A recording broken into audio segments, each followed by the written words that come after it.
Direct sunlight അടിക്കുന്നുണ്ടെങ്കിൽ ഒരു 50+ SPF ഉള്ളത് use ചെയ്യുക. വീട്ടിലിരിക്കുകയാണെങ്കിൽ 30+ മതി. ഇതിപ്പം നോട്ടിൻ്റെ ആണ് ഞാൻ യൂസ് ചെയ്തുകൊണ്ടിരുന്നത്. ഓൾമോസ്റ്റ് യൂസ് ചെയ്ത് തീരാറായി. അപ്പം അതല്ലെങ്കിൽ പിന്നെ ഞാൻ യൂസ് ചെയ്യുന്ന വേറെ ഓക്കെ. പിന്നെ ഞാൻ പുറത്തൊക്കെ പോകുമ്പം യൂസ് ചെയ്യുന്നത്, മേക്കപ്പ് ഒക്കെ ചെയ്യുമ്പോൾ കൂടുതൽ യൂസ് ചെയ്യുന്നത് എസ്റ്റീ ലോഡറിൻ്റെ മീൻസ് UV പ്രൊട്ടക്ടറാണ്. കൂടെ ഉണ്ട്, കാണിച്ചത്.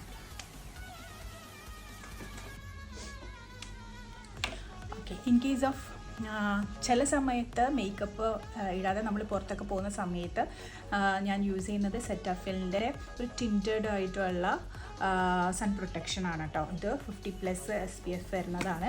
ഇതിന് കുറച്ചൊരു കളറുണ്ട്, ഒരു ഫൗണ്ടേഷൻ്റെ ഒരു കളറുണ്ട്. അപ്പോൾ ഇത് ഇട്ട് കഴിയുമ്പോൾ തന്നെ നമുക്കൊരു ചെറിയതായിട്ട് മേക്കപ്പ് ഇട്ട്